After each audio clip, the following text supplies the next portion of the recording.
Hello everyone, welcome back to the channel. My name is Hayden from HHWCUSTOMS.com. Today I'm working on a project that is, for me, a bit intimidating because I'm not very good at this type of modeling. As some of you guys know, or if none of you guys know, I 3D design everything that I sell. Before I was doing a couple of files that weren't mine, but I pretty much shifted gears to everything that I make is mine. And with that comes learning how to do certain things and kind of breaking the boundaries. And the most recent one is with this pickup where I made the coupe into a pickup. That was really hard for me because the fenders, it's an organic shape and it's using a different type of modeling that I'm not used to. But I'm trying to overcome that barrier so I can make cars and this and that and that. This is one of the first big projects I'm working on that I actually want to learn and incorporate that into pretty much the main piece. So from the title, you guys have seen, this is the Ferrari F40. And my idea is to make a Liberty Walk kit for it. Liberty Walk kit, if you guys don't know what that is, it pretty much replaces the whole front cowl. I guess they call it the front cowl, but it's literally the entire hood, fenders, front bumper, and it's all one giant piece. Side skirts, rear over fenders, and a wing. I don't think I'm gonna do the wing, to be honest with you though. But the front piece is the main thing. That's what everyone looks at, and if it's not proportioned right, it's gonna look off. So I have been modeling, and I practiced. This is actually my first try, so I'm gonna hope that it comes out right. But this is what it looks like. This is the first chest print of it. I just got off the printer right now, and to be honest, not too bad.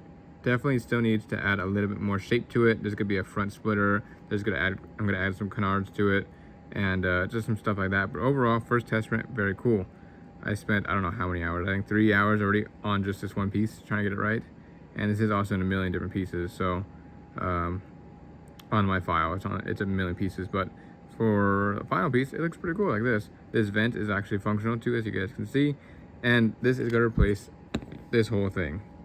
You can see it's wider, and I try to make it so that the lights actually fit. And I'm really anxious right now to go and cut this up, so I'm out here in the garage at night getting ready to cut this up. So I'm going to go ahead and use a jeweler's saw, and where you guys want to cut for this kit is right there at that door seam. You can see it pops out, and you want to just get as close to that as possible. You got to cut the A-pillar, but the idea is to not get it with the door. So you don't want to separate the A-pillar and the door. I'm going to try and cut right in front of that on both sides, get the hood completely off, cut the windows, make sure the lights fit, and I'm going to probably just cut like right there or something like that. And honestly, I'm still debating on using this. I'm thinking about just modeling a set of headlights in the middle of this, so it's a little more solid for one thing, but also so you guys can do like a hot glue or some kind of resin or something like that and get a really nice flat finish with the extra body panels. I think that might be a little bit easier than trying to retrofit this and have people cut this and that and that. You know what I mean? All right, hood is cut off, and here's a true comparison of just how big the other one is. I mean, looks tiny. That's great. Now if we line it up to the body, oops, if we line up to the body here, I mean, look at that. I mean, it's not straight. I still need to add some supports and stuff on the inside to get that right and able to mount, but this is also going to be part of the interior, so it might not be too hard to line up. But overall, I mean, look at that. It's crazy wide. It's so nice. It's gonna be something like that. It doesn't look that big of a difference, but it's a pretty big difference. I'm gonna try and get some of these bumps out, some of these lines out, adjust some stuff, and then we're gonna go down to side skirts. And the only thing you're gonna have to do separate is the actual fender flares in the rear. That's gonna be the hardest thing for some people, and that's just, you know, cutting out this little bit like you would a rail car when you're doing over fenders, or wide body I mean, and then actually gluing it on and making it straight. I still don't know how I'm gonna do that, but I'm gonna have to find a way. All right guys, next day, I said I was gonna do it later on, but ended up being the next day. And version 1 of this front end cowl thing wasn't cutting it for me. So I spent a little bit of time last night and actually designed the front end all over again. I added some seats, I added the frame and axles just to kind of get some stuff in place, and I think it looks great. So this is version 2 of the front end. It is much more defined. It is not as bubbly as the last one. If you look at it and here side by side, it definitely looks a world of a difference. Now that being said, it is not perfect. There are some imperfections that I don't like, and I'm going to make adjustments to it, but this is mainly just a side-by-side on the two. Obviously the one on the right has the splitter and the canards and all that stuff, but just overall shape of it, it is not as clumpy, as bubbly. I don't know, it just looks better. And to compare it to the original, look at that. It doesn't look too far off in comparison to that one. So that one's going in the trash, or at least in my prototype box. And this one is gonna get a little bit of changes still. I'm gonna make it so that it's not as square on top. You can see that's kind of flat. I want it to be a little more round. And this front little fender needs a little bit of life to it. Looks good, but needs a little something. Making that adjustment. And actually what I went ahead and did while I was test fitting all this stuff before filming, and it gets pretty close. It's not perfectly straight, so I'm gonna go ahead and round that off too. And overall fix some stuff up, but that's just a little update on it. I do like the way the front end is looking. This thing, when you put wheels on it, it's truly just about that height. And with this being a wide body kit, I actually have to cut the front the rear fenders or rear quarter panels, whatever you want to call it, and I have to make that. So I was kind of marking it out a little bit on how far I need to go and actually cut, but I'll cross that when we get to it. So for now, I'm going to go back to the computer, add a lot of detail on the interior, a lot of detail on the hood, and just try to get some stuff nailed in a little bit more, and then hopefully tomorrow finalize it, because tomorrow's Thursday already. I fell behind a little bit of stuff. I took one day, not even off, I just spent one day designing a bunch of other stuff, and it threw me way out of my timeline. I just realized I forgot to show you guys what it looks like with the body on, but pretty close. Some stuff needs some fixing, but overall we're getting there. We are getting there. All right, everyone, the next day. This is the newest version of the Ferrari. As you can see, I updated the front a little bit. Still not happy with it. Going to make a couple adjustments, but it does look a little better overall. Not as square, even though it's kind of square. Still got to fix it. You can see these are the starting point of the engine bay and the interior there. Now, this isn't a clean print, so ignore all the shininess in there. But this is kind of how it's going to look like. I still think might do something with the bottom there, because I think this is too blocky. We'll see. Anyways, this is just me mapping out the location of the engine itself, and then these are the I don't know if it's turbo, but intercoolers or radiators, I don't know. You can see the interior is marked out a little bit there. Speedometers, gauges on the dash, steering wheel, stuff like that. No pedals yet, but they're going to be pedals. And this is something else I'm running into right now. The body actually is a little too narrow for how I built this. You can see it's scraping on both sides, so I'm going to go and fix that, and then we'll have another sample soon. Still also have to add headlights. I'm going to end up doing what I said before, was making fake headlights in the inside rather than trying to use the original glass, because that's just difficult, and I think it's going to look a little nicer if I do something myself. And a mesh grill in front. I'm going to leave these two side vents open, and the front one right in the middle be meshed up. So that'd be cool. That's pretty much it right now. Next update in a little bit. All right, I don't know what test print this is. I think it's 4, maybe 3. I don't know. Anyways, this is looking a whole lot better. Like I said, I'm not going for cleanliness on this. I'm just looking for sizing. So ignore all that shiny bit there. Overall, really nice looking. Added the vents on the hood. Little bump there. You can see the headlights are added, and even the little mesh part in the grill. And on the file, it's actually see-through. Obviously here, not, but it's a little offset, so I think I'm gonna leave it like that. Pretty cool. I added a rear diffuser. That's not gonna fit right now. I already know something. But look at the engine, nicely detailed. And here's a look at the file too. You can see what it looks like right now. Pretty good, pretty detailed. Nothing too crazy. A lot of stuff looks boring on the screen, and then as soon as you get it printed, it looks way better. So that's what I like. Add a little bit more detail on there, and you can't really see in this lighting, but there are gas pedals. There you go. There's gas pedals, brakes, and the clutch there, and even the shifter itself is there. I couldn't make it too tall, otherwise it'd be too fragile, but overall, much better. And these are the rear over fenders. These actually came out really cool. This is kind of going to be a pain to show you, but this is what the over fenders look like right now. Again, not perfect because it's not glued in place, and the actual quarters still need to be cut, but much better. If we go and try this with the body on, it looks amazing. Just eyeball it, something like that. Look at that. Can't tilt it too much, but that looks really good. Still a couple things that need to fit. The glass doesn't fit, and some of this needs to be worked out. So again, another test print.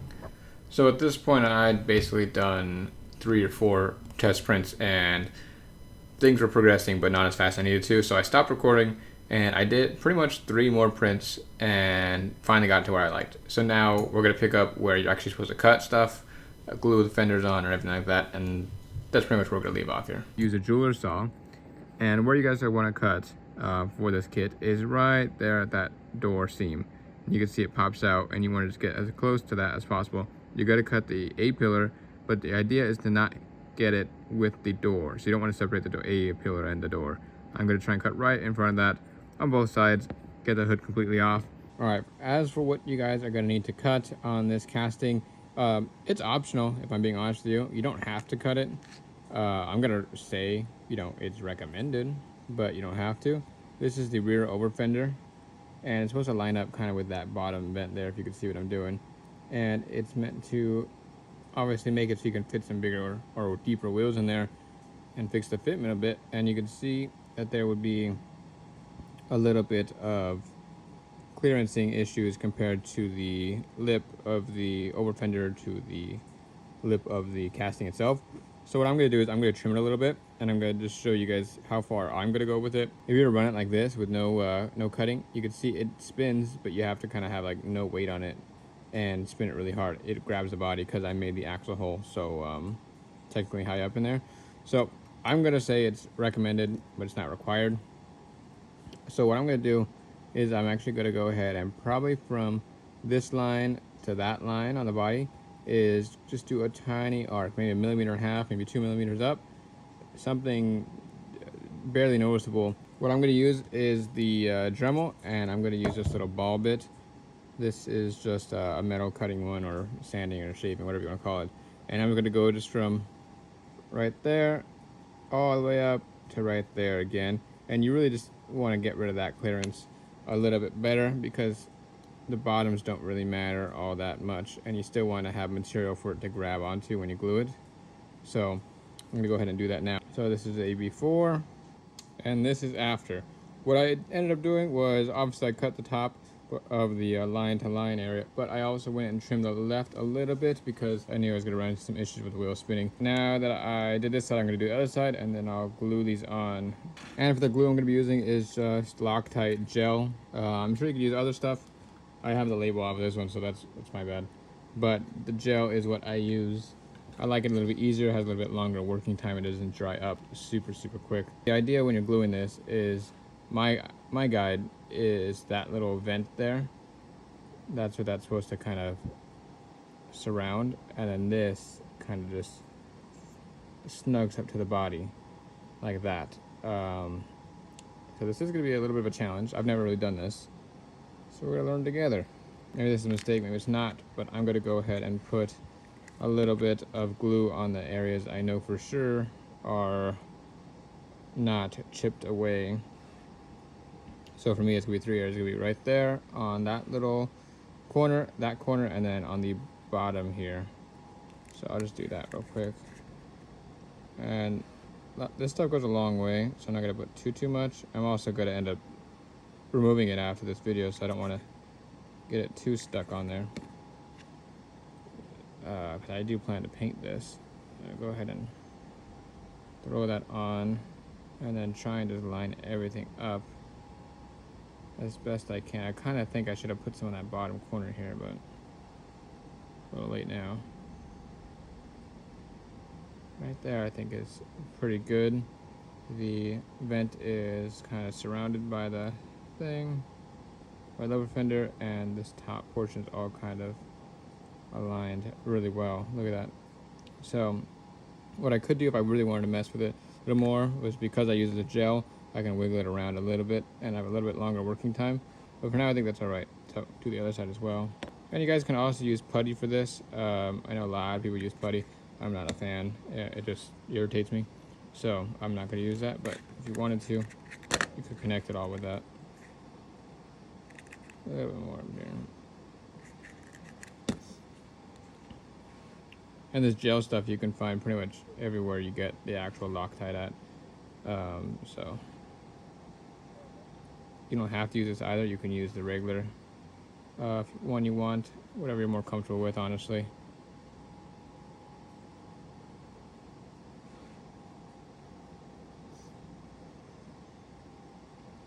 Just trying to get it as lined up as possible here. But look at that, it's already pretty much on there. This thing's gonna look so cool when it's all put together and painted. I have to paint one soon. So now it'll roll nice and free. And look at the fitment. It's right there. That's it, fully pushed in. So if you wanted to make it even like pop it out and give it some camber, you can, because there's a lot of room up there with what we carved out.